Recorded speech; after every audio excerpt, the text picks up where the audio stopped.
بسم الله الرحمن الرحیم. السلام علیکم. زه ظهور خان. تاسو ګورئ پروګرام سیاسي واده. کتونکو پروګرام سیاسي واده چې څنګه تاسو ګورئ موږ د تحصیلي کارتنګ پریس کلب نه شایع کوو.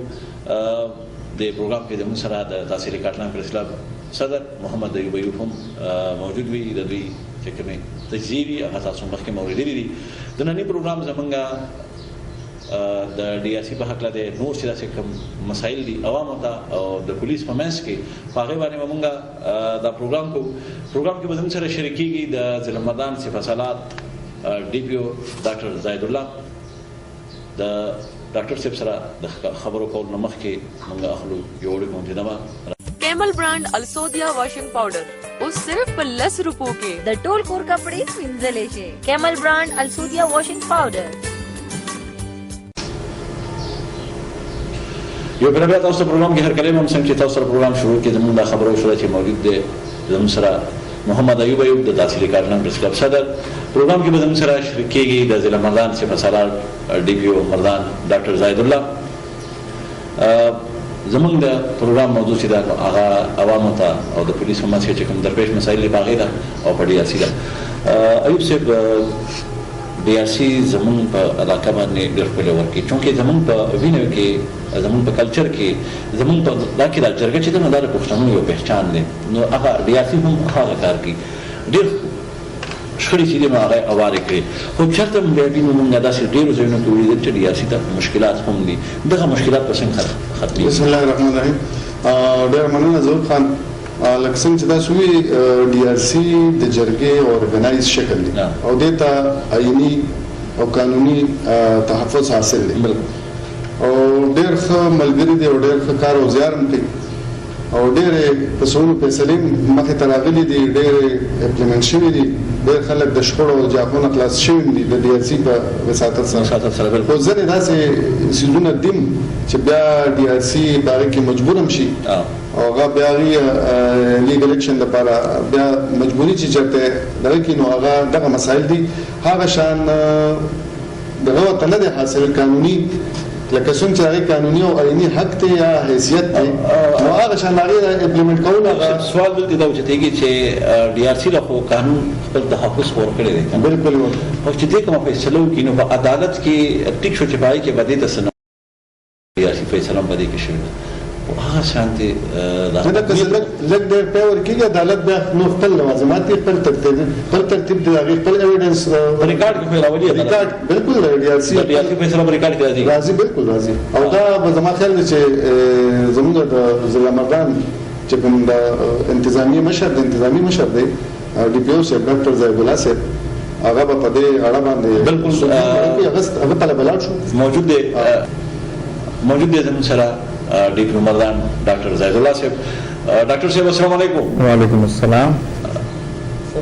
ډاکټر صاحب د ډي آر سي په هکله باندې به خبرې ترې کوو چې ډي آر سي خو ماشاءالله ډېر ښکلي کارونه کړي دي خو تاسو د ډي آر سي سره د یاره ډي آر سي په باره کې څه داسې څه حکمت عملي شروع کړې ده چې یاره ډي آر سي مضبوطه شي نوره؟ بالکل جی تاسو ډېر ښه کوېسچن هم وکړو که تاسو کتلي نن سبا ورځو کې د ډي آر سي والا چې کوم اکټیویټیز دي دا موږ خپل هم سیوا کړي دي. ما خپل هم لکه ډي آر سي ته وزټ سټارټ کړی نږدې ورځو کې چې دی موږ د ډي آر سي چې دی د هغې کانفرنس کړی دلته موږ په پولیس لاینز کې هغې کې ټول چې کوم موږ د مردان ډي آر سي د هغې مشران موږ راوغوښتي هغې سره موږ خبرې اترې وکړلې چې هغې کوم مشکلات و هغې باندې خبرې وشو. ډېر زبردست ډسکشن په هغې باندې وشو. دا ډي آر سي چې موږ څومره اکټیویټ کړو دلته چې نور څومره مشران دي دا ما دې وجې نه اکټیویټ کړل چې خاص کر په مردان کې چې دی بیرینه دشمنی ډېرې زیاتې دي. خلکو چې د قتل مقاتلې دشمنیانې دي هغه لکه په ځنانو دشمنیان چې د 50 کاله 15 کاله داسې لکه هغه دي پکې و لکه 15 شل بړي پکې شوي دي. کوشش زموږ دا دی چې په هغه ډور سټیپ باندې چې دی په هغه کلي کې مشران راپاسي هغه چې کوم هم دي معتبرین چې دي چې ښه خلک دي او هغه د خلکو مسوله ورته وکړي او په ښه طریقې سره هغوی ته فیصله ورته وکړي او الحمدلله اوسه پورې ډي آر سي هم ډېره ښه فیصله کوي. نور چې زموږ دلته څومره عمایدین دي سیاسي عمایدین دي مذهبي دي پکې هغوی هم پکې دی کې ډېر زیات نن سبا خاص کر ډېر اکټیو رول سټارټ کړی دی او تاسو به وینئ ګیر چاپېره چې ډېرې ښې وشوې په تېرو شویو 2-3 میاشتو کې او ډېرې زړې دښمنیانې چې دي د هغې ښې طریقې سره د هغې حل راووتو او چې څو پورې ډي ار سي مشکلات کله نه کله وی پکې جی هر ځای کې چې دی لکه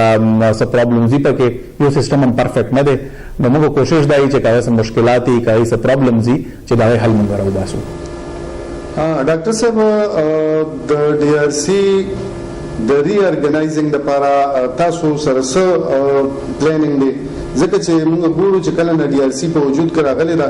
هم دغه منبران دي بعض اوقات کې پاره کې اضافه هم څه گنجائش تا او کنيشتا او چې دا کوم دین وخت په وخت متداري ارګنایز کولو لپاره تاسو څه پلانینګ دی ځکه چې هر سیس کې چې کوم دی هغه د اصلاحات متقاضي او بعض ډیسکس کیږي په محفلونو کې ډیسکس کیږي په ډي ار سي باندې چې کوم ګوتو چتيږي بعضي فیصلو باندې په بعضي کردارونو باندې نو دغه حواله سره تاسو حکمت عملی راځي. بالکل جی هغه کې شته چې کوم باندې داسې خبره پکې راشي داسې سم مسلې پکې نو هغه موږ بیا ډي نوټیفای کوو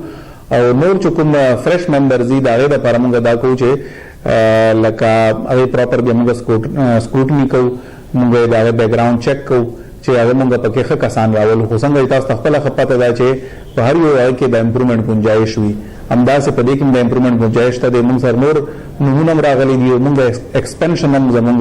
اراده شته ده او ان شاء الله نږدې ورځې به تاسو ګوري چې موږ د ډي ار سیز به ایکسپینډ کیږي او دې کې به نور هم ډېر ښه خلک به پکې راځي. ډاکټر صاحب موږ داسې وینو چې په دې علاقو کې ډېر غریب خلک دي او مسلې ته پیښې دي هغه خلک تاسو ته ځان رسول غواړي خو تاسو ته د رسیدو چې نو هغه ذریعہ نشته دي چې تاسو فیسبوک باندې لایو د کچره انعقاد وکړي. ډاکټر صاحب ضرور دا سوال به زلګ مخکې بوزم څنګه چې تاسو په علم کې په ضلع مردان کې ولستانی دی په دې کې کم از کم 5000 پورې کورس کار کوي او دا چا ذهنونه او سوچونه او کردارونه دا الګ الګ دي ذمہ داري هم الګ الګ دي او د ریفارم گنجائش کو پیداره کې په انسان کې هر ټیم دا غي ضرورت وي نو مخکې چې دغه شان د ضلع ډي پی او صاحب راغی نو په مختلفو تانو کې باغی د کلی کچرو انعقاد کو او پاره کې بداوه چې عام سړي بم خپل مسله به امروړه د خپل محلي مسله به امروړه چې دلته دغه سماجی برای دا دلته پولیس پلاس نه چي دلته دا کرایم کیږي کولیام کیږي په باندې مطلب د پولیس نظر نه دی یا پستر کې پټی کړي نو دې حواله سره د کلی کچرو پوګدان نو هغه مسائل باغای لیول باندې نه راځي دې حواله سره تاسو وایي. دې کې دا دی چې ظهور خان تاسو پته ده موږ اوس یو وبا چې کومه هغه نه موږ تیریږو لګي الحمدلله په کې اوس ډېر بهتري روانه ده. پهله زمونږ چې دی لکه تاسو لاست ایئر وګورئ موږ یوم شهدا چې دا هغې طریقې سره نه ده منع کړې چې کوم موږ ته پکار وه او اکټیویټیز چې دی جنرلي لکه هغه په ودونو کې په باندې کووډ SOPs چې څنګه دا شی هغه کېږي ریلیکس کېږي لګې دی موږ هم چې دی خپله اکټیویټي زیاتوو نږدې ورځو کې به تاسو وګورئ چې موږ به انشاءالله کلي کچهري هم کوو او زه پکې خپله مو سره اکټیویټیز چې دی آوټ ډور اکټیویټیز زموږ زیاتې شوي دي او نږدې ورځو کې به انشاءالله موږ مختلف سب ډویژن لیول باندې تڼۍ لیول باندې ځو او دې کسانو سره به خبره کوو آنلاین چې دی هغه موږ انشاءالله په پلان کې دی او نږدې ورځو کې به آنلاین کلی کچهری به موږ منعقد کوو چې څو پورې دا خبره ده آوټ ډور اکټیویټیز نږدې ورځو کې تاسو خپل لیدلي چارګولې ته زه تللی یم نور هغه ته پریس کلبس ته موږ وزټ کړی دی نو په دې کې به چې دی انشاءالله موږ د اکټیویټیز به سیوا کوو. ډاکټر صاحب ضلع مردان باندې تاسو خو د CCTV کیمرو کار شروع کړی دی ماشاءالله خو که د تحصیل په سطح باندې دغه کیمرې ولګي نو زما خیال دی چې پولیس ته به په انویسټیګیشن کې او داسې چې کوم کرایم دي په هغې کې به